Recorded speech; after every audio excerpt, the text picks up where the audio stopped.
बेटा good morning. बेटा good morning. ठीक है बेटा सब बच्चे।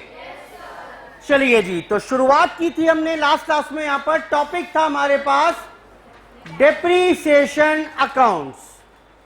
डेप्रीसिएशन अकाउंटिंग की चर्चा मैंने आपके साथ यहां पर शुरू कर ली थी। मैंने बताया बेटा जितने प्रोविजंस कवर करेंगे यहां पर वो सारे बेटा किसके मुताबिक कवर करेंगे? हां जी, वो सारे प्रोविजंस होंगे एज पर AS 10। तो क्या बताया मैंने अभी आपको डेप्रीसिएशन के बारे में? डेप्रीसिएशन इज अ मेजर, नापने का तरीका, इज द मेजर ऑफ, क्या नापने का तरीका है? Fall in the value of asset. जो भी एसेट की वैल्यू में गिरावट आ गई, और ये एसेट की वैल्यू में गिरावट आने के मेन कारण क्या होंगे? 3 कारण बताए थे। कौन कौन सा? Wear and tear, passage of time and change in technology. ठीक है जी। फिर मैंने कहा जी ठीक है डेप्रीसिएशन लगाना है। AS से पूछा कि जी कौन से मेथड से, यानी 1 लाख की एसेट आज हमारे पास है, 10,000 उसकी स्क्रैप बच जाएगी, तो 90,000 का मेरे को अमाउंट राइट ऑफ करना है over the life of asset. मैंने पूछा जी कौन से मेथड है, तो AS ने क्या जवाब दिया? जल्दी बताओ बेटा, कौन से मेथड का नाम लिया AS ने? AS ने कोई मेथड का नाम नहीं लिया। AS ने बोला जो भी सिस्टमैटिक तरीका हो उस मेथड से डेप्रीसिएशन लगा देना। तो मैंने फिर CA साहब से पूछा कि भाई कौन कौन से मेथड हो सकते हैं, तो CA साहब ने 2 बता दिए थे। बेटा कौन कौन से थे? Straight line method of providing depreciation, and दूसरा कौन सा था? Written down value method of providing depreciation. उन्हीं के ऊपर आज मुझे काम करना है। सुनना शुरू करिए बेटा। यहां पर मान लेते हैं अगर हम बात कर रहे हैं यहां पर SLM मेथड की, अगर हम बात कर रहे हैं SLM मेथड की, कोई बताएगा मुझे डेप्रीसिएशन पर एनम कैसे आएगा? बोलो बेटा, बात की तो थी हमने। ये लो एग्जाम्पल, कॉस्ट है 5 लाख रुपए की, इसकी स्क्रैप वैल्यू है 20,000 रुपए, और इसकी एस्टिमेटेड लाइफ है 10 इयर्स। जरा बताइए मुझे फटाफट से, डेप्रीसिएशन लगाना है अगर SLM मेथड से, तो डेप्रीसिएशन सालाना कितना होगा? मुझे बताओ पहले तो डेप्रीशिएबल अमाउंट कितना है? 480। बोलो बेटा, ये वर्ड बिठा लो जहन में। डेप्रीशिएबल अमाउंट इज 480, यानी कुल मिलाकर कितना डेप लगना है? 480 का लगना है। कितने साल में लगना है? 10 साल में लगना है। और SLM मेथड की अजम्पशन क्या थी? कि benefit from the asset remains constant throughout its life. पूरी लाइफ में बराबर बराबर बेनिफिट मिलने वाले हैं। जब बराबर बेनिफिट मिलेंगे तो डेप्रीसिएशन भी कितना लगाओगे? बेटा बराबर बराबर लगाओगे। फॉर्मूला हो गया cost minus scrap upon life. बोलो बेटा कितना हो जाएगा? ये हो जाएगा 5 lakh minus 20,000 divide by 10, how much? 48,000 per annum. बेटा ठीक है। और यहीं से अगर डेप्रीसिएशन रेट निकालना चाहें तो वो कैसे आएगा बेटा? वो आएगा डेप्रीसिएशन पर annum divide by cost into 100। How much? 48,000 dep लगेगा 5 लाख की एसेट के ऊपर। बताओ कितना हुआ ये?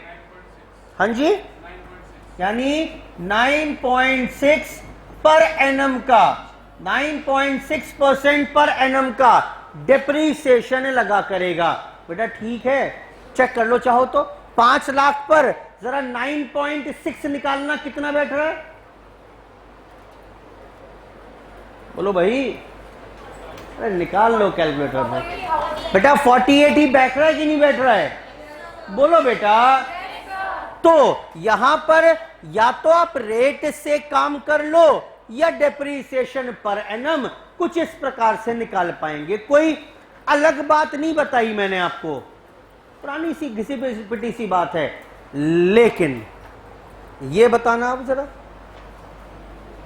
ये लो, एसेट की कॉस्ट थी बेटा 8 लाख रुपए। Scrap value of the asset is scrap value of the asset is 10%. Life is 5 years.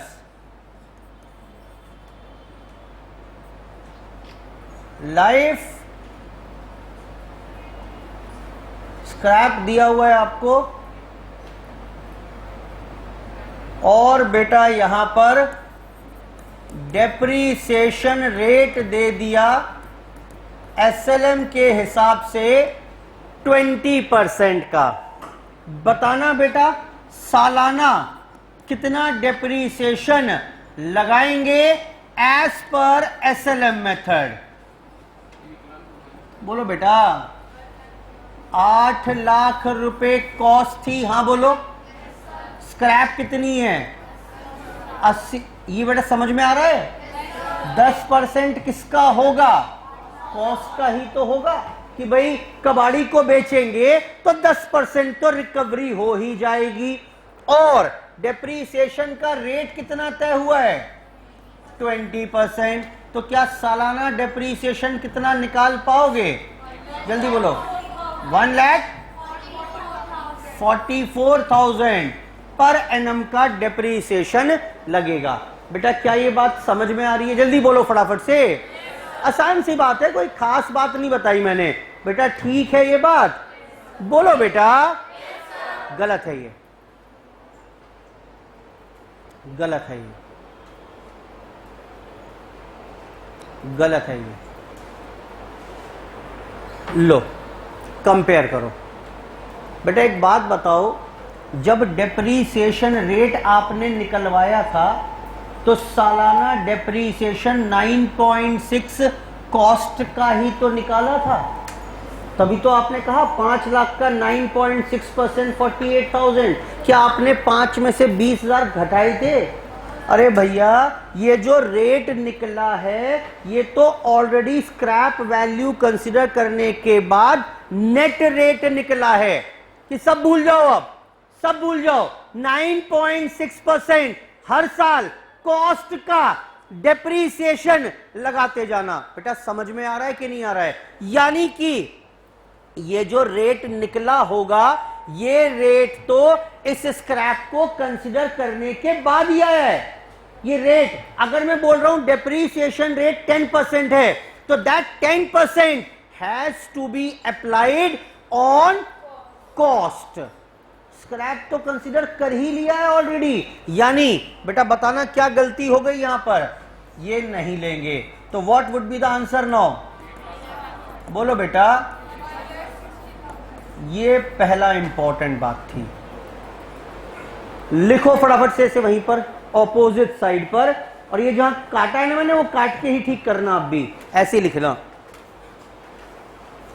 ये आ चुका है क्वेश्चन एग्जाम में, 4 एक नंबर का क्वेश्चन था। ये कुछ है थोड़ा ना, सिंपल सी बात है, लेकिन हमें कंफ्यूजन रहता है पता नहीं क्यों कि पहले स्क्रैप घटा दो तब रेट लगाएंगे। अरे भाई रेट निकालते हुए स्क्रैप ऑलरेडी कंसीडर कर ली गई है, दोबारा दोबारा घटाने की जरूरत थोड़ा ना है। वो तो अब नेट रेट आ गया कि बस इस रेट पर लगा देना डेप्रीसिएशन। डेप्रीसिएशन निकालना था amount as per SLM method. तो कॉस्ट पर सीधा रेट अप्लाई कर दीजिए, you will get the amount also, you will get the amount also. आपको जरूरत ही नहीं है, अगर रेट दिया हुआ है तो सबसे आसान है वो, तो फिर कुछ कंसीडर नहीं करना, सीधी कॉस्ट पर वो रेट अप्लाई कर पाएंगे।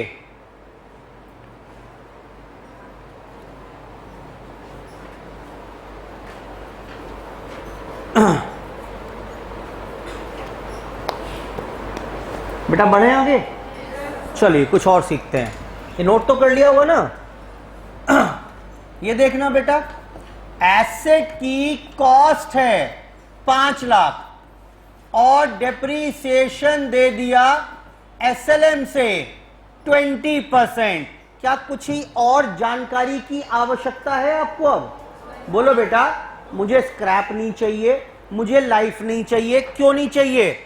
ये रेट निकालते हुए लाइफ, स्क्रैप सब कंसीडर करने के बाद ये नेट रेट मैंने निकाला था, मुझे नहीं चाहिए सर कुछ भी। और अब बताओ क्या चाह रहे हो बेटा? कितना लगेगा डेप्रीसिएशन पर एनम? बोलो बेटा, हर साल 1-1 लाख का डेप्रीसिएशन लगता जाएगा। बात आती है अकाउंटिंग ट्रीटमेंट की, इसकी रिकॉर्डिंग कैसे करेंगे? तो मेरे पास 2 तरीके हैं प्रेजेंटेशन के, अकाउंटिंग के 2 तरीके हैं। डेप्रीसिएशन के मेथड कितने हैं? बहुत सारे, 2 पढ़े हैं मैंने बस अभी। एसएलएम पढ़ा, डब्ल्यूडीवी पढ़ा। ये क्या थे? अदर्स। ये क्या थे? ये थे मेथड्स ऑफ प्रोवाइडिंग डेप्रीसिएशन। और अब क्या पढ़ा रहा हूं मैं आपको? Methods of accounting. कि एसएलएम से करना है तो कैसे अकाउंटिंग कर सकते हैं, डब्ल्यूडीवी से करना है तो कैसे अकाउंटिंग कर सकते हैं। जैसे एक तो सब जानते ही हैं, कोई खास दिक्कत परेशानी वाली बात है नहीं। देखना, एसेट परचेज की सबसे पहले क्या हो जाएगा? Asset to bank. जल्दी बोलो बेटा, 5 लाख। बेटा ठीक है, 1 जनवरी। जरा बताइए 31 दिसंबर को डेप्रीसिएशन बेटा लगा लोगे इस पर? How much? 1 लाख। 1 लाख बेटा, बैलेंस कितना बच गया? 4 लाख। कोई दिक्कत वाली बात नहीं है। अगले साल बैलेंस कैरेड डाउन कर लिया मैंने, ब्रॉट डाउन। कितना हुआ बेटा? 4 लाख। फिर से इस साल के अंत पर डेप्रीसिएशन लग जाएगा। Will remain same, will remain same. क्यों? क्योंकि अजम्पशन क्या थी मेरी? Benefit from the asset remains constant throughout its life. हर साल बेनिफिट बराबर मिलना है तो डेप्रीसिएशन भी बराबर लगेगा। और बेटा कितना बैलेंस हो गया जल्दी बताओ बेटा? क्या कोई भी दिक्कत है यहां पर? And so on. अच्छा, जरा मुझे ये बताइए, जब बैलेंस शीट बनाएंगे, 1 साल और कर लेते हैं अभी, पहले 1 साल का काम और कर लेते हैं। जरा बताना, 1 जनवरी को to balance brought down, how much? 3 lakh. 31 दिसंबर को डेप कितना बेटा? 1 लाख। और बैलेंस कितना बच जाएगा? 2 लाख। जरा मुझे बताइए फटाफट से, अगर आप बैलेंस शीट बनाने का प्रयास करें तो फर्स्ट ईयर की बैलेंस शीट में क्या नजर आएगा आपको? बेटा मशीन एसेट है, ये मशीन मान लेते हैं, चलिए मशीन दिखाई देगी कितने की? बेटा 4 लाख की दिखाई देगी आपको। ईयर 1 के एंड पर, ईयर 1 के एंड पर 5 लाख की मशीन थी। 1 लाख डेप लगने के बाद बैलेंस शीट में 4 लाख की नजर आएगी। जरा बताइए ईयर 2 में कितने की नजर आएगी इस बार? 3 लाख की। और ईयर 3 में अगर बात करें तो बेटा 2 लाख।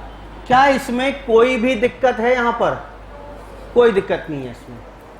इसमें कुछ बताना भी नहीं है मुझे, कोई दिक्कत भी नहीं है। It's a very ordinary C accounting है, हम यही करते आए हैं, यही मेरे को आराम समझ में आती भी है। ऑल्दो वो बात अलग है कि प्रैक्टिकली जब भी हम कंपनीज की बात करेंगे या कॉरपोरेट्स की बात करेंगे, कभी भी ऐसे अकाउंटिंग नहीं होती। इसमें प्रॉब्लम है बहुत सारी।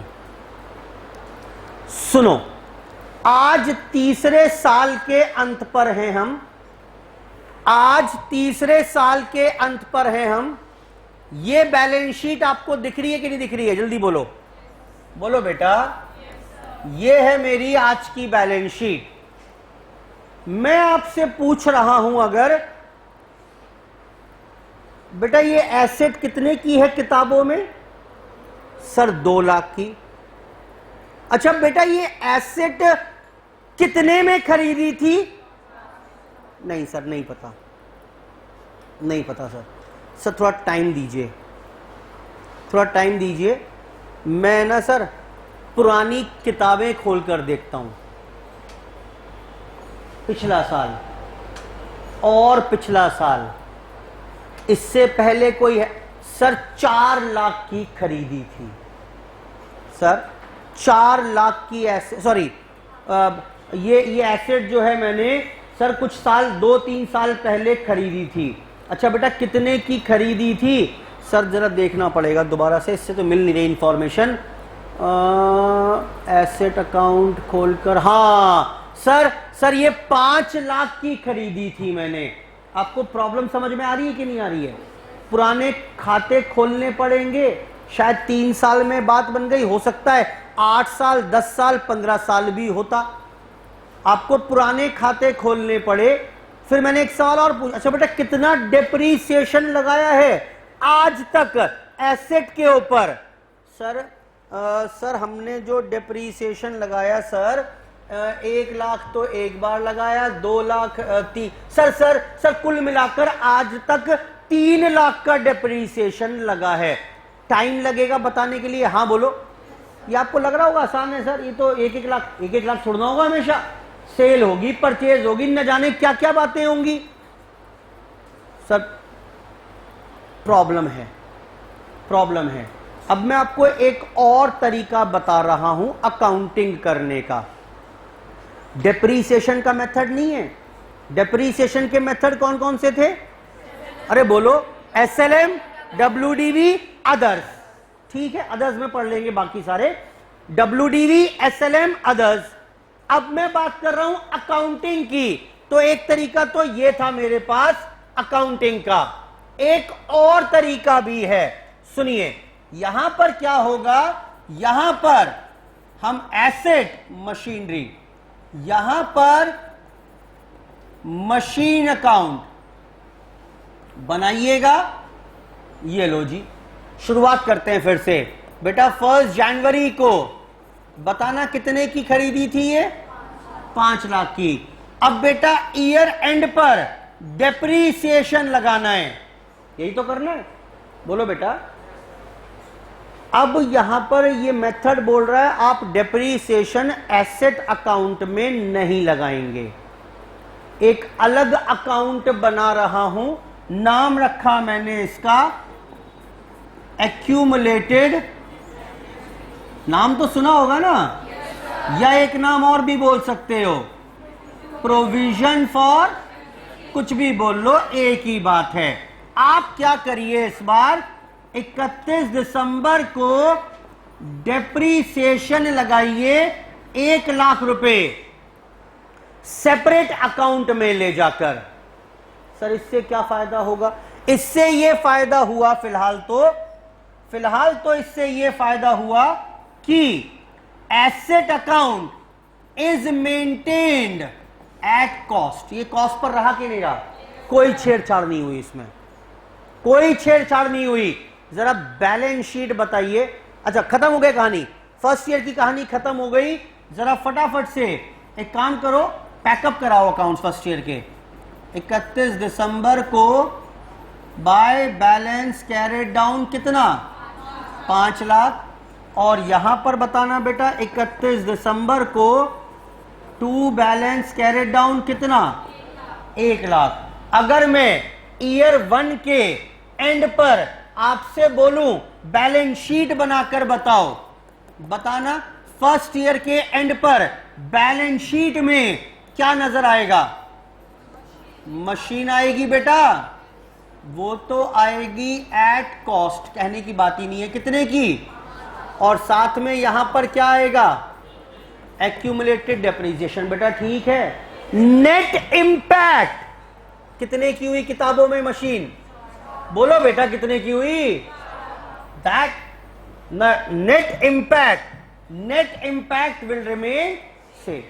बात तो सेम ही है, बात तो सेम है, लेकिन ज्यादा बेहतर छोड़ो, कंपनीज एक्ट में तो करना ही ऐसे होता है।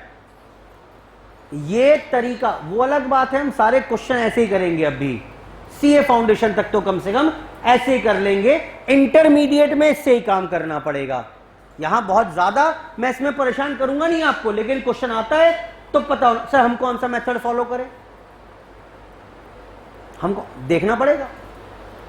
मैं हमेशा वैसे यही फॉलो करूंगा फॉर सीए फाउंडेशन, अभी मैं यही करूंगा। लेकिन अगर वो बोल दे prepare machine account, provision for dep account, अब बताओ बेटा, ना चाहते हुए भी आपको इसी तरीके से अकाउंटिंग करनी होगी। बेटा बोलो ठीक है। आओ और देखते हैं जरा आगे, और देखते हैं, करना बेटा, सेकेंड ईयर की मदद करो थोड़ी सी मेरी। जी बेटा क्या करेंगे सेकेंड ईयर में, जल्दी जल्दी बोल दो अब तो। टू बैलेंस ब्रॉट डाउन कितना, 5 लाख। यहां पर 1 जनवरी को बाय बैलेंस ब्रॉट डाउन कितना, 1 लाख। ईयर एंड पर आकर फिर से डेप लगना है। बेटा यहां लगाएंगे क्या डेप, नहीं लगाएंगे, कहां लगाएंगे, 31 दिसंबर को बाय डेप, एक ट्रू फॉल्स का क्वेश्चन आने वाला है अभी बताऊंगा। By depreciation 1 lakh. बेटा ठीक है, अरे जो डेप्रीसिएशन उसी खाते में लगा करता था, मैंने सेपरेट में लगा दिया। बुक बंद करिए, बंद करिए बेटा books. By balance carried down how much, 5 lakh. यहां बताओ बेटा, to balance carried down 2 lakh. जरा बैलेंस शीट की पोजीशन बताइए फिर से। ईयर 2 में जब बैलेंस शीट बनाएंगे तो इस बार मशीन कितने की नजर आएगी, फिर से 5 लाख की दिख रही है आपको, और एक्यूमुलेटेड डेप्रीसिएशन कितना आएगा। आओ बेटा देखो, अब मैं ईयर 2 में आपसे पूछ लूं, बेटा मशीन जो पड़ी है आपकी फैक्ट्री में, वो कितने की परचेज की थी, क्या पुराने खाते खोलने पड़ेंगे, लो सर 5 लाख की ली थी। अच्छा आज तक डेप्रीसिएशन कितना लग चुका है, लो सर ये क्या है, ये क्या है, डेप्रीसिएशन कौन से वाला है ये, the balance in accumulated depreciation represents the current year depreciation. True या false, balance in accumulated depreciation represents the current year depreciation. True या फॉल्स, फॉल्स है भाई। क्यों, इसका बैलेंस क्या रिप्रेजेंट कर रहा है, क्या ये करंट ईयर डेप है, नहीं, ये क्या है, ये है टोटल डेप्रीसिएशन टिल डेट। हाँ बोलो, तो ये क्वेश्चन था ट्रू फॉल्स में, ठीक। ये करंट ईयर डेप नहीं है, ये टोटल डेप्रीसिएशन टिल डेट है। देखना बेटा नेट इंपैक्ट कितने का आया, बोलो बेटा, और किताबों में भी कितने पर है बेटा, दिख रहा है कि नहीं दिख रहा है। तो अकाउंटिंग इफेक्ट तो सेम रहेगा, ट्रीटमेंट प्रेजेंटेशन का तरीका अलग अलग है बस। बेटा बोलो ठीक है यहां तक की बात। अब एक बात और है बस, चलो इसको बेचना है मेरे को अब, ठीक। अब अगर इसे बेचते हैं तो कैसे इसको सिचुएशन को हैंडल करेंगे, पहले यहां पर आइए। ये अकाउंटिंग तो समझ में आ गई ना, बोलो बेटा, जितना भी डेप्रीसिएशन होगा वो सेपरेट अकाउंट में इकट्ठा करते जाएंगे। क्वेश्चन करेंगे इसके, अभी क्वेश्चन करेंगे अभी इसके, लो जी समझो। अब यहां पर क्या हुआ, 4th ईयर में आ गए बेटा, पहले यहीं पर समझ लो एक बार। 1 जनवरी to balance brought down 2 lakh. अब 30 जून को ये एसेट हमने बेच दी। 30 जून को मैंने नहीं, अब नहीं यूज करेंगे सर, लाइफ तो बची हुई है, होगी ना बची हुई, मुझे यूज नहीं करना। Now we want to dispose of the asset. मैंने बेचने का मन बनाया और मैंने कहा भाई इसे बेच देंगे अब 6 महीने बाद। 6 महीने बाद 80,000 में बेच दी मैंने। तो जब भी आप एसेट बेचिएगा 3 काम करने होंगे। 3 काम होंगे अपने आप। पहला, डेप्रीसिएशन लगाइए डेट ऑफ सेल तक का। बताना बेटा 30 जून तक का डेप लगा लोगे क्या? हाँ सर लगा लेंगे। 1 लाख लगेगा और क्या? 1 लाख लगेगा बेटा। 1 लाख पर एनम है तो 6 महीने का कितना हुआ? 0.5 लाख। बोलो बेटा 50,000 हो गया। ठीक है, इतनी बात। पहला काम। दूसरा काम, सेल प्रोसीड्स बुक करिए। बेटा कितने में बेचा था? 80,000, 0.8 लाख में। बेटा ठीक है बात भी। तीसरी चीज रहेगी प्रॉफिट और लॉस ऑन सेल। बताओ जरा मुझे, एसेट साल के शुरू में कितने की थी? बोलो बेटा 2 लाख। डेट ऑफ सेल तक का डेप कितना लग गया? 50,000। आज के दिन किताबों में कितने किए ये? अरे बोलो भाई 1.5 लाख की। कितने में बेच दिया इसे? प्रॉफिट हुआ लॉस हुआ? कितने का हुआ लॉस? Loss on sale. बेटा पैकअप हो गया अकाउंट्स का। बोलो बेटा ज्यादा में बेची होती तो यहां प्रॉफिट आ जाता। ये तो ऑर्डिनरी है। मैं यही काम सिखाऊंगा आपको दूसरी प्रेजेंटेशन में। फिर सुनिए मैंने क्या कहा। जब एसेट बेचिएगा तो 3 काम करने होंगे। कौन कौन से होंगे 3 काम? ये पहला, depreciation up to date of sale. दूसरा, सेल प्रोसीड्स बुक करिए। तीसरा क्या होगा? Profit and loss. प्रॉफिट है तो इस तरफ आएगा, लॉस है तो यहां पर आ जाएगा। कोई दिक्कत नहीं है इसमें। इस पर आइए, कहां गया? ये रहा। अच्छा 2 साल का काम कर रखा है। 1 साल का काम और करवाते हैं पहले यहां पर, फिर बेचेंगे इसे। यहीं बेच दूं उसे? बोलो बेटा चलो यहीं बेच देते हैं। आंसर कंपेयर मत करना, आंसर मैच नहीं होगा। To balance brought down 5 lakh और यहां कितना है बैलेंस? बोलो बेटा। अब सुनिए 30 जून को मैंने ये एसेट बेच दी फिर से, और 30 जून को मैंने एसेट बेची ये 3,20,000 में।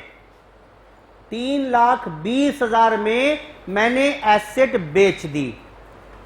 अब इस बार एक काम एक्स्ट्रा करना पड़ेगा।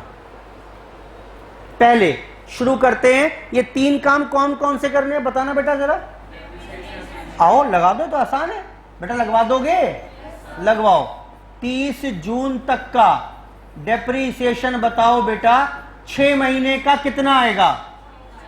अरे बोलो 50,000 आएगा कि नहीं आएगा? ठीक है। दूसरा काम क्या है सर? दूसरा काम है सेल प्रोसीड्स बुक करना। बोलो बेटा एसेट बेची है हमने 30 जून को बाय बैंक। कितने बेची थी हमने? 3,20,000 में। बेटा हो गया काम कि नहीं हुआ? तीसरा काम क्या है? Profit loss. लेकिन उससे पहले इस बार जब एसेट ही खत्म हो गई, एसेट ही बिक गई, तो उसका रेलिवेंट जो डेप्रीसिएशन आपने इकट्ठा कर रखा है वो भी खत्म करोगे कि नहीं करोगे? बताओ कितना डेप्रीसिएशन आज तक एसेट जो बेच दी उस पर लगा रखा है आपने? बेटा कहां ट्रांसफर करेंगे? वापस transfer to machinery account by accumulated date 2.5 lakh. ये नई बात बताई है मैंने आपको। अगर आपने यहां पर एक्यूमुलेटेड डेप्रीसिएशन मेंटेन किया हुआ है, पहला काम डेप्रीसिएशन लगाइए डेट ऑफ सेल तक का। दूसरा काम, सेल प्रोसीड्स बुक कर ली। तीसरा काम, प्रॉफिट निकालने से पहले जो एसेट सोल्ड है उसका डेप्रीसिएशन खत्म करोगे कि नहीं करोगे? अब इसकी हिंदी कर लो, प्रॉफिट लॉस निकाल लो। एसेट की कॉस्ट कितनी थी? बोलो बेटा, एसेट की कॉस्ट कितनी थी? 5 लाख। इस पर आज तक का डेप कितना है? तो इसकी नेट बुक वैल्यू कितनी बची? बेच कितने में दिया? बेटा प्रॉफिट हुआ लॉस हुआ? इस बार तो प्रॉफिट हो गया। कितने का? 0.7 लाख। That's it. पीएनएल में चला जाएगा प्रॉफिट ऑन सेल। ये बताइए समझ में आ रहा है कि नहीं आ रहा है? थोड़ा सा इसी की प्रैक्टिस करनी है, बाकी तो कोई विशेष बात और है नहीं। ठीक, सिंपल था। एसएलएम मेथड की अगर बात करें तो एसएलएम मेथड, चलो एक काम करते हैं, एक छोटा क्वेश्चन कर लेते हैं पहले, है ना, तो सेटल हो जाएंगी चीज यहां तक की। देखो बेटा एक बार,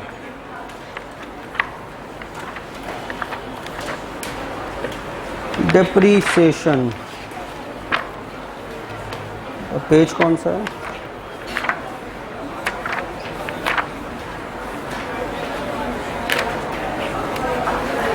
चेक करिए बेटा।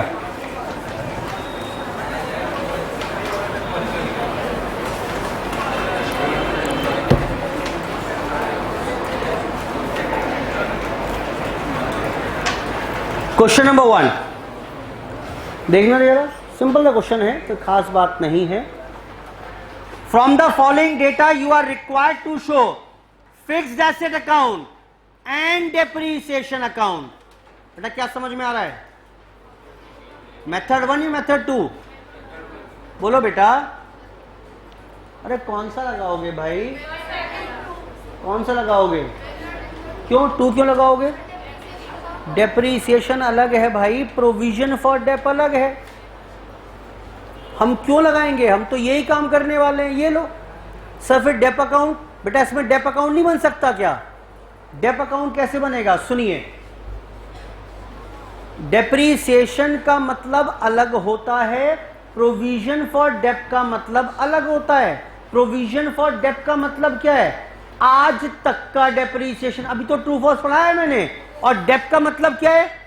सिर्फ करंट ईयर का डेप। तो अगर डेप पूछ रहा है तो उसमें कुछ करना थोड़ा ना है। ये लो डेप्रीसिएशन अकाउंट कैसे बनेगा? ये लो डेप्रीसिएशन टू एसेट कितना? 1 लाख। और यहां क्या आ जाएगा? Transfer to PNL. खत्म। टू एसेट 1 लाख, यहां ट्रांसफर टू पीएनएल। सिर्फ वो परेशान करने के लिए दे रहा है आपको। डेप अकाउंट में थोड़ा कुछ होता है। बेटा बोलो, there is a difference between depreciation account and provision for depreciation. पढ़ो खैर। मशीन थी 75 लाख की, 7 साल चलेगी, स्क्रैप वैल्यू 5 लाख है, company adopt SLM method of depreciation. बताना जरा, ईयरली डेप कितना लगाओगे? हाँ जी बेटा, ईयरली डेप्रीसिएशन कितना लगेगा? 75 लाख में से 5 लाख स्क्रैप है, 70 लाख राइट ऑफ करना है 7 साल में। तो हर साल राइट ऑफ कितना होगा? 10 lakh. In the middle of 5th year machine was sold. 5वें साल के मिडिल में 32 लाख में मशीन बेच दी। क्या कोई भी दिक्कत है? करोगे इसे अपने आप। क्वेश्चन 2 पर आइए। From the following data you are required to show fixed asset and, ठीक करो, and provision for dep account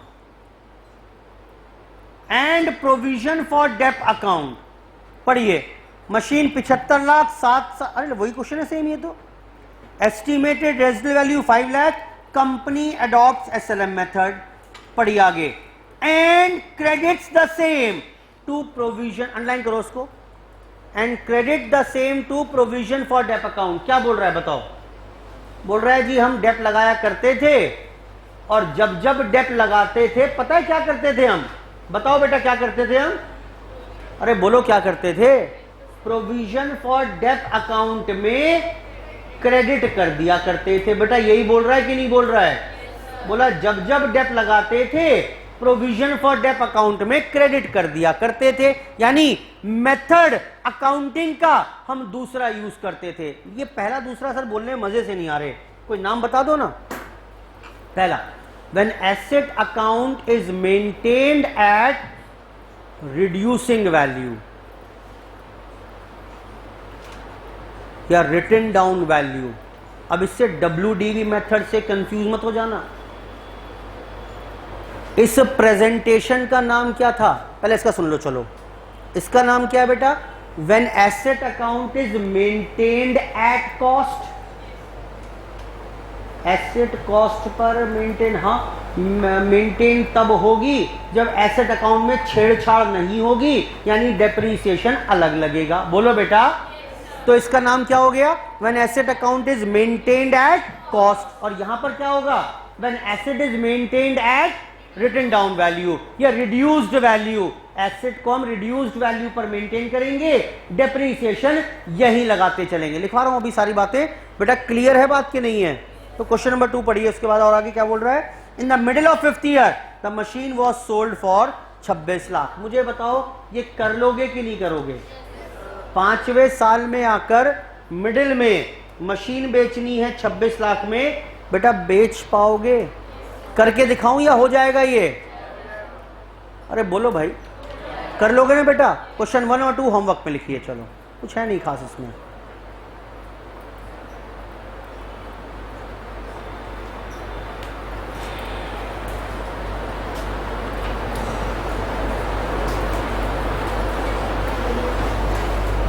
one और 2 लिखिए होमवर्क में।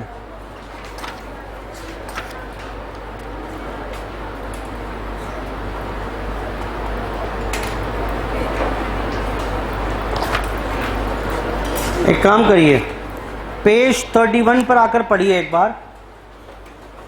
Methods of depreciation accounting. बेटा दिख गया कि नहीं दिखा?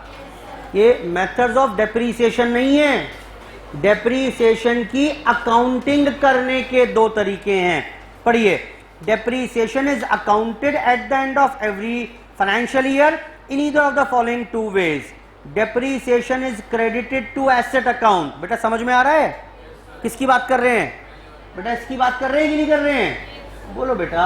ये देखो, डेप कहां क्रेडिट कर रहे हो? बार बार एसेट अकाउंट में क्रेडिट कर रहे हैं। दूसरे का नाम पढ़ो, depreciation is credited to, depreciation reserve कह लो, प्रोविजन फॉर डेप कह लो, एक्यूमुलेटेड डेप कह लो। लिखो सारे नाम इसके आगे, डेप्रीसिएशन रिजर्व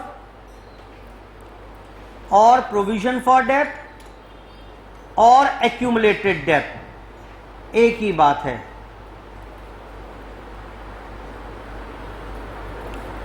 पढ़ना जरा।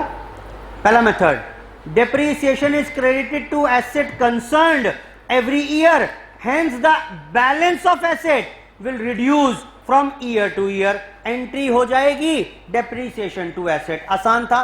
दूसरा पढ़िए, depreciation is credited to depreciation reserve, fund, depreciation provision and not to asset. इस बार डेप्रीसिएशन को एसेट अकाउंट में नहीं डालेंगे, सेपरेट अकाउंट में इकट्ठा करते चलेंगे। Hence, the asset will always appear in the books at its original cost. हमेशा एसेट किस पर आएगी? ओरिजिनल कॉस्ट पर आएगी। And depreciation reserve account will show, जरा बताना बैलेंस क्या शो करेगा? टोटल डेप आज तक का will show accumulated depreciation till date. Accumulated के साथ लिख लो टोटल, यानी आज तक का टोटल ये शो करेगा total depreciation till date. While preparing balance sheet, ये लो जी, बैलेंस शीट में कैसे दिखाएंगे? पढ़िए, we show on the asset side fixed assets और लेस डेप्रीसिएशन रिजर्व। इसे यहीं से माइनस कर लो या अलग दिखा सकते हैं। जनरल एंट्री क्या रहेगी इस बार? डेप्रीसिएशन प्रोवाइड करने की। ये देखो, depreciation account debit to provision for dep. I hope ठीक है बात सारी। बोलो बेटा। एक काम करें, जरा लिखिए ऑपोजिट साइड में, ये लिख लो एक बार ये भी।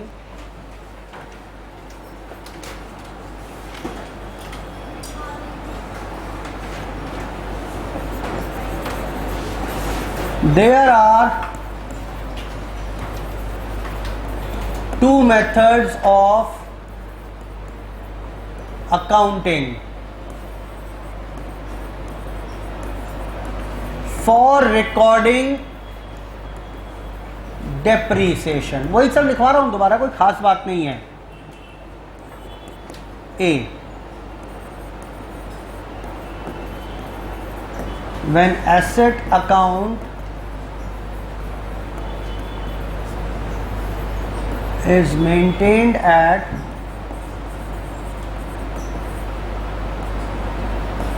reducing value और written down value. मैंने जान के लिखवाया है, ये कंफ्यूजन हो जाती है, वरना इसको बच्चे WDV पढ़ लेंगे कि WDV मेथड की बात कर रहे हैं, ऐसा नहीं है. और दूसरा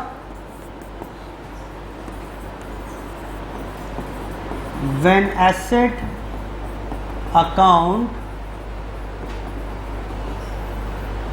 is maintained at cost.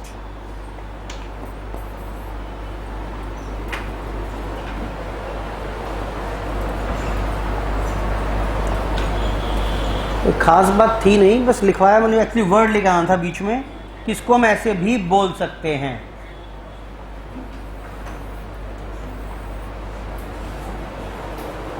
लिखो जी.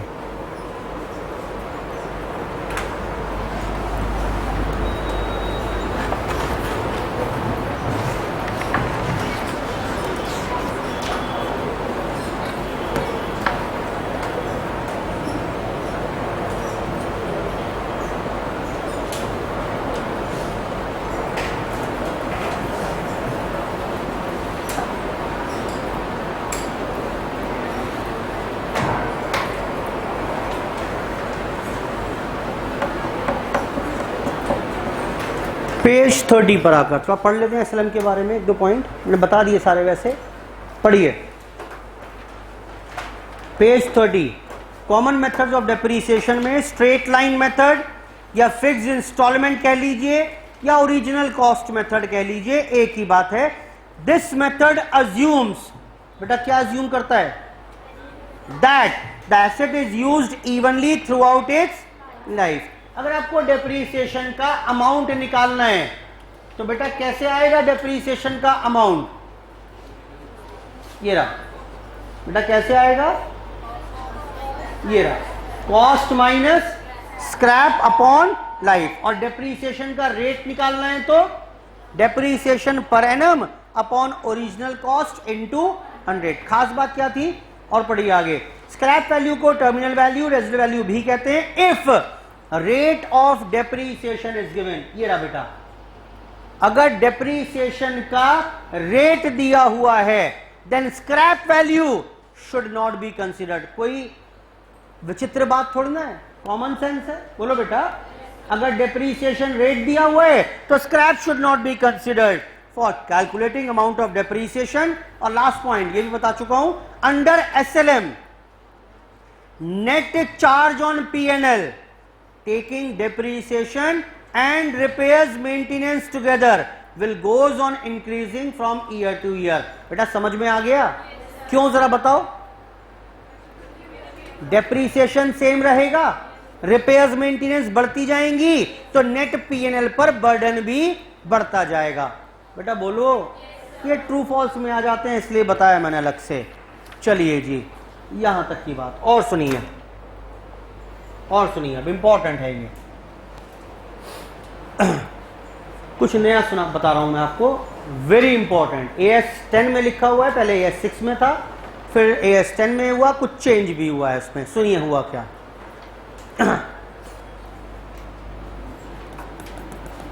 एसेट की कॉस्ट थी बेटा 5 लाख. बहुत इंपॉर्टेंट कॉन्सेप्ट है, ध्यान से सुनिएगा बस. अब अभी तक तो सब बच्चों वाली चीज चल रही थी, पढ़ा हुआ था आपने सारा. ये कुछ नया है, ध्यान से सुने. और बेटा scrap value was 20,000 and life of the asset is let's say 10 years. Depreciation तय हुआ, एसएलएम से लगाएंगे. बताना बेटा सालाना डिप्रीसिएशन कितना लगाना तय हुआ होगा? बेटा बोलो भाई। 48,000 पर एनम का डेप लगा करेगा। मैं केस क्रिएट कर रहा हूं, यहां पर एक केस स्टडी की बात कर रहे हैं। एक एसेट खरीदी 5 लाख में, मैंने एस्टीमेट किया कि भाई 10 साल चल जाएगी और मुझे लग रहा है 10 साल बाद कबाड़ी को बेचकर 20,000 मिल जाएंगे। इस मुताबिक 48,000 का डिप्रीसिएशन सालाना लगा करेगा। अब हुआ क्या? आफ्टर 2 इयर्स, 2 साल गुजर गए बेटा। बताना 2 साल में डेप्रीसिएशन कितना लगा लिया होगा आपने? बेटा 96,000 का डेप लग गया होगा। बोलो बेटा। आज बताओ मुझे, आज एसेट की बुक वैल्यू कितनी है? अरे बोलो, बुक्स में कितनी वैल्यू है? 5 लाख थी, माइनस 96,000 का डेप लग गया, 4,04,000 किताबों में वैल्यू है। अच्छा जरा बताना रिमेनिंग लाइफ कितनी बची हुई है? 8 साल बची हुई है कि नहीं बची हुई है? अब क्या हुआ आज? मैंने कहा नहीं भाई ना, 8 नहीं,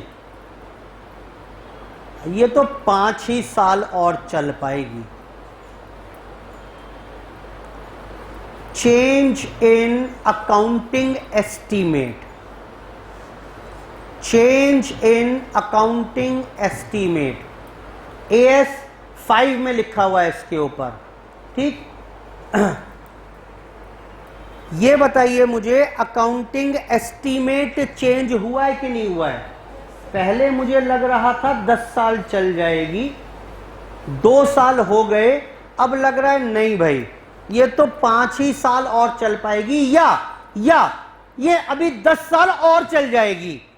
2 साल यूज कर ली हमने, फिर भी 10 साल और चल जाएगी। ऐसा आज क्या हो गया कि आपको लग रहा है ये कम चलेगी या ज्यादा चलेगी? ऐसा क्या हो गया आज? अरे एक्सपीरियंस हो गया भाई। शुरू में लग रहा था 10 साल चलेगी, 2 साल यूज करने के बाद लगा नहीं, इतनी घिसावट नहीं है इसमें, ये तो अभी और 10 साल चल जाएगी। या नहीं भाई ये तो बहुत जल्दी खराब हो रही है, हमारा तो एस्टीमेट गलत था 10 साल का, 10 साल हमने एस्टीमेट लगाया था, गलत था। अब तो ये फर्दर 5 ही साल और चल पाएगी। तो accounting life, estimated life can be revised, हो सकती है। मैंने AS से पूछा, मैंने कहा AS जी ये लाइफ चेंज करना चाहते हैं, कर सकते हैं क्या? तो AS ने पूछा ऐसा क्या हो गया आज? बोला जी ज्यादा एक्सपीरियंस हो गया मुझे, ज्यादा नॉलेज आ गई मेरे अंदर, या कुछ टेक्नोलॉजी चेंज हो गई जिसके वजह से अब लग रहा है कि ये 8 साल नहीं चलेगी, ये 5 ही साल चलेगी, या कुछ भी और कारण हो सकते हैं एक्सेट्रा। AS ने कहा चलो ठीक है। मैं ये AS पढ़ के बता रहा हूं पूरा कहानी आपको। AS ने कहा चलो ठीक है, अनुमति दे दी मैंने आपको, आप लाइफ रिवाइज कर सकते हो। और वैसे भी AS 5 ने बोला हुआ है कि चेंज इन अकाउंटिंग एस्टीमेट हो सकता है। मैंने कहा चलो जी अनुमति तो मिल गई। मैंने कहा अच्छा एक बात बताओ, फिर ये अनुमति तो आपने दे दी, लेकिन शुरू के 2 साल में तो गलत तरीके से डेप लग गया। हाँ बोलो बेटा, लग गया कि नहीं लगा? अरे तजुर्बा आपको यहां आकर हुआ है, आपको अब लग रहा है कि इसकी रिवाइज्ड रिमेनिंग लाइफ है, कितनी है बेटा? 5 साल। ये आपको आज लग रहा है, इसका मतलब शुरू के 2 साल में गलत डेप लग गया कि नहीं लगा?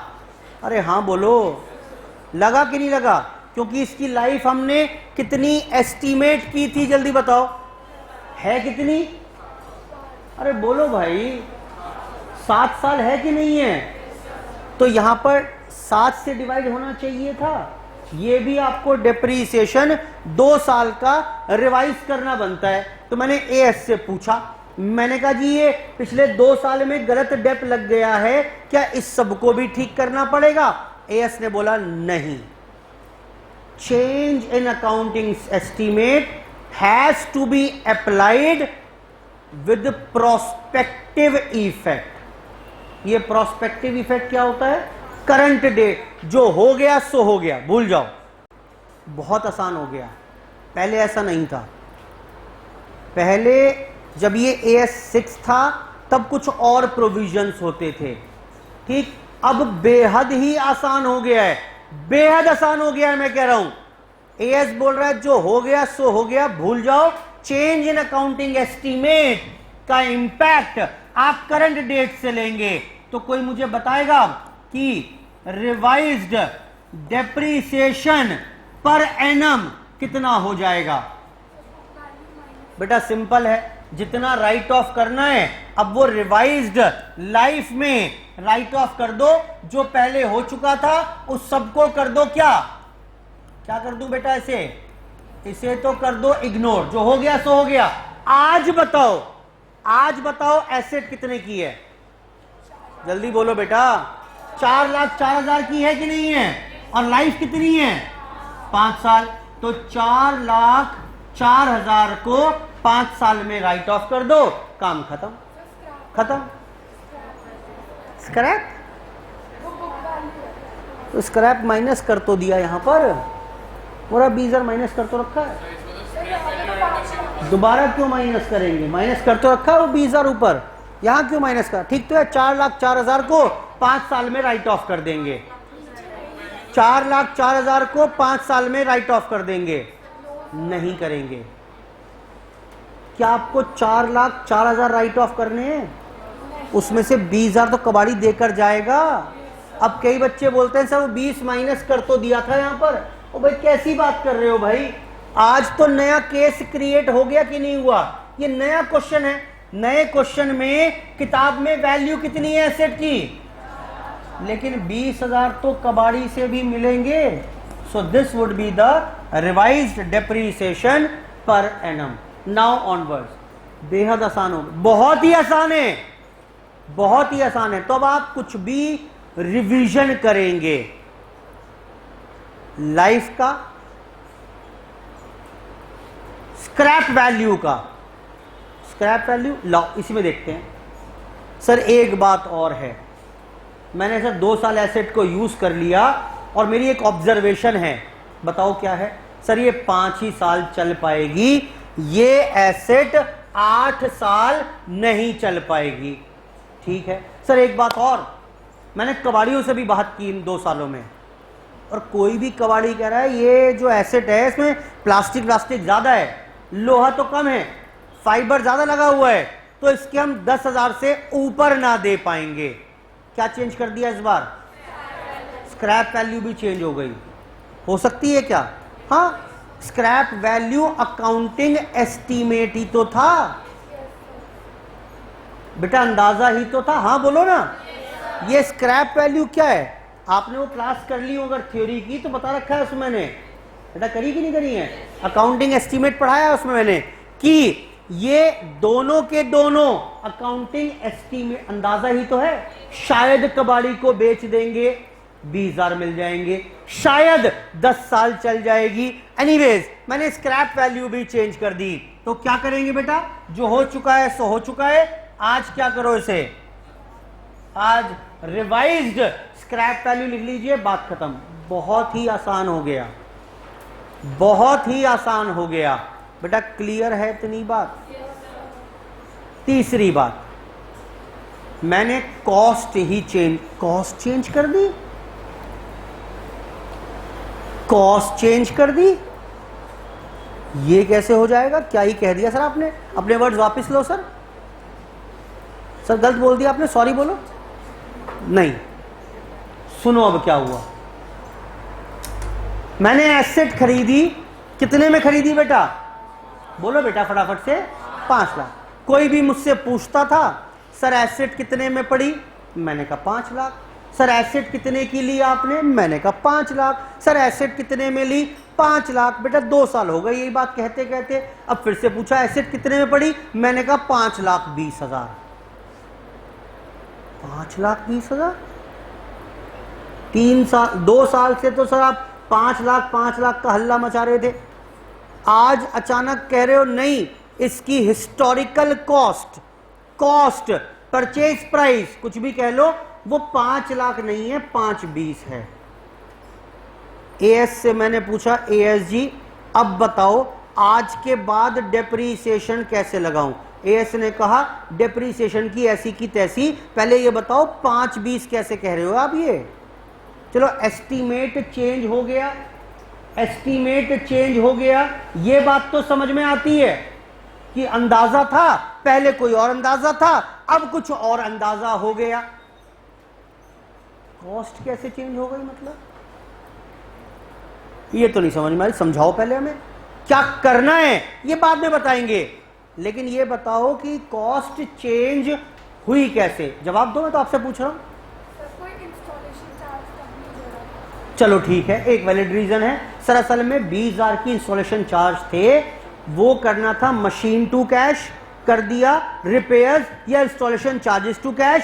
2 साल बाद आज गलती पकड़ में आई, रेक्टिफिकेशन ऑफ एरर। बोलो बेटा। तो आज तक किताबों में मशीन कितने की थी? 5 लाख की। आज 2 साल बाद जब एरर रेक्टिफाई करोगे तो कितने की हो जाएगी? हो गई कि नहीं हुई? जल्दी बोलो बेटा। सबसे कॉमन रीजन है आपके लिए ये, 5,20,000 की थी, कोई दिक्कत नहीं है। और भी बहुत सारे रीजन हो सकते हैं, जैसे मैंने जब मशीनरी ये इंपोर्ट की थी ना, तो मुझे 20,000 की गवर्नमेंट ने ग्रांट दे दिया था, सहायता दे दी थी कि भाई एक काम करो, 20,000 की सहायता दे रहे हैं हम आपको। तो मैंने कहा बड़ी बढ़िया बात है भाई, 5,20,000 की मशीन है, 20 की सहायता मिल गई। मैंने किताबों में कितने की रिकॉर्ड कर ली थी? 5 लाख। 2 साल बाद सरकार ने कहा नहीं नहीं नहीं, ना ना ना, आपने तो प्रॉमिस किया था हमें कि इस मशीन से ये काम करोगे, इतने लोगों को रोजगार दोगे, इतना एक्सपोर्ट करोगे, इतना फॉरेन एक्सचेंज कमा कर दोगे। ये तो आपने कुछ भी नहीं किया। नहीं, कैंसल ग्रांट आपका, आपको ग्रांट नहीं मिलेगा, वापस करो। आपको ग्रांट रिफंड करना पड़ गया। बेटा समझ में आ रहा है कि नहीं आ रहा है? अभी तक कोई पूछ रहा था मशीन कितने की पड़ी, क्या कहा आपने? अब कोई पूछे कितने की पड़ी? 5,20,000। वो ग्रांट वांट कुछ नहीं मिला, 5,20,000 की पड़ी है मुझे। बोलो बेटा। और सुनिए, और सुनिए, इन सबसे कोई मतलब नहीं है वैसे आपका, ये AS 11 में लिखा हुआ है, changes in foreign exchange rate. सुन लो, फिर भी ऐसे ज्ञान दे रहा हूं, सुन लो। आपने जब मशीन खरीदी, आपने खरीदी, एक बात समझो, बढ़िया पॉइंट है ये, लेकिन ये आपने मशीन खरीदी, मान लेते हैं $1,000 की, $1,000 की आपने मशीन खरीदी, इंपोर्ट की थी बाहर से, और आज के दिन एक्सचेंज रेट था 70 रुपए। 70 रुपए। ये पॉइंट आपके लिए नहीं है, मैं बता रहा हूं, कोई मतलब नहीं है इसका आपका, बस ऐसे ही चलते फिरते एक्स्ट्रा ज्ञान दे रहा हूं, सुन लो। सीए इंटरमीडिएट में AS 11 में पढ़ेंगे बहुत डिटेल में इसके बारे में। मुझे एक बात बताओ, आज आपको रिकॉर्डिंग करनी है, उधार मशीन खरीदी है आपने, ये आज आपको रिकॉर्ड करना है इस एसेट को अपनी किताबों में, डॉलर्स में करोगे, रुपीज में करोगे? मैं अपनी किताबों में कैसे रिकॉर्ड करूं? रुपीज में करेंगे। मेरी रिपोर्टिंग करेंसी इंडियन रुपीज है, INR है मेरी, मैं तो रुपीज में करूंगा। आओ जरा एंट्री करवाना, क्या करोगे? Machinery debit to supplier. भाई उधार ली थी ना मशीन, हमने इंपोर्ट किया है, कितने से करोगे बेटा? $1 70 रुपए का भाव है। हाँ बोलो, कितने का? 70,000 की मशीनरी मैंने रिकॉर्ड कर ली, ठीक है। 2 साल बाद, आफ्टर 2 years, मैंने सप्लायर का पेमेंट करना है। जरा बताना, सप्लायर का पेमेंट करेंगे तो एंट्री क्या हो जाएगी? बोलो बेटा, सप्लायर टू बैंक। ठीक है जी, मैं सप्लायर के पास गया, मैंने कहा सप्लायर जी लो 70,000 रुपए ले लो, उधार है मेरी किताबों में, आपको देने हैं मुझे। सप्लायर क्या बोलेगा? रुपए क्या होते हैं ये? रुपए क्या होते हैं? INR को नहीं जानता मैं, डॉलर दिलवाओ मुझे, तो मुझे डॉलर में पेमेंट करवाइए ना भाई। डॉलर में बात हुई थी हमारी, मुझे तो 1,000 डॉलर लाकर दे दो। मैंने कहा मैं डॉलर कहां से लाऊंगा? बोला बैंक से ले लो, बैंक से मिल जाते हैं, कोई दिक्कत नहीं, रुपीस देना, डॉलर ले लेना और वो डॉलर मुझे पकड़ा। मैंने कहा ठीक है, मैं बैंक के पास गया, एक्सचेंज ऑफिस भी होते हैं बहुत सारे। मैंने कहा जी वो 1,000 डॉलर चाहिए। बोला मिल जाएंगे। मैंने कहा दिलवा दो। कितने पैसे दिलवाऊं? बोला आज का जो रेट है डॉलर का, वो डॉलर का रेट है 80 रुपए, एक्सचेंज रेट। बेटा समझ में आ रहा है कि नहीं आ रहा है? एक्सचेंज रेट 80 रुपए है आज। मुझे 1,000 डॉलर के लिए कितने का पेमेंट करना पड़ेगा? 80,000 का पेमेंट करना पड़ेगा। जल्दी बोलो। 80,000 का पेमेंट करना पड़ेगा। लो 80,000 का पेमेंट कर दिया मैंने और 1,000 डॉलर ले आया मैं। बेटा हाँ बोलो। लेकिन मेरी किताबों में मुझे सप्लायर को देने कितने थे? 70 देने थे कि नहीं देने थे? तो बाकी 10,000 रुपए जो फालतू दिए वो किस बात के दिए?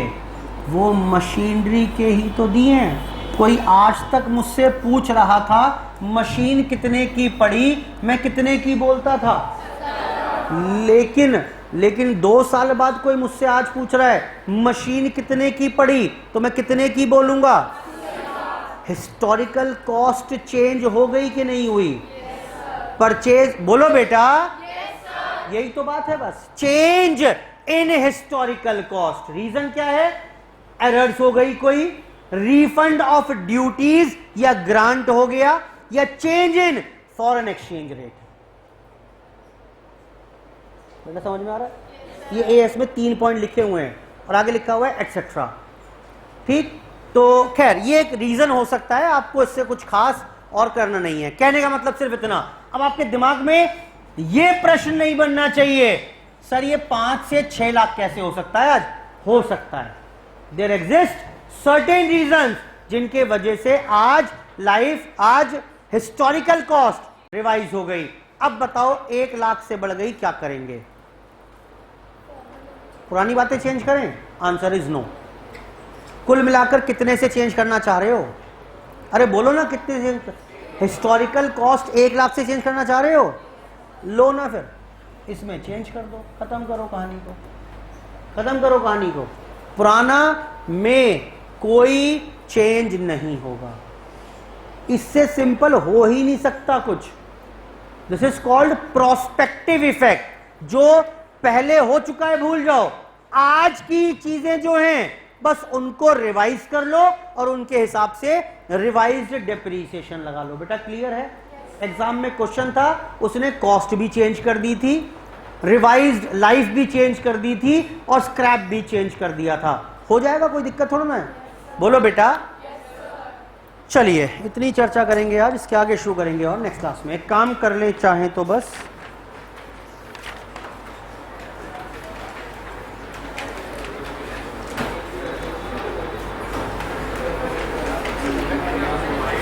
चलो कल करेंगे क्वेश्चन इसके ऊपर क्वेश्चन करेंगे नेक्स्ट क्लास में। ठीक है, आज की चर्चा यहीं पर समाप्त कर रहे हैं। इसके क्वेश्चंस करने हैं अभी आपको, सिर्फ आज बेसिक क्वेश्चन 1 और 2 करने हैं। थोड़ा सा एडवांस्ड मैंने AS 10 की चर्चा आपके साथ कर दी, इसके ऊपर क्वेश्चन करेंगे हम नेक्स्ट क्लास में। ठीक है, इसका लिटरेचर पढ़ेंगे और क्वेश्चन करेंगे नेक्स्ट क्लास में। Thank you.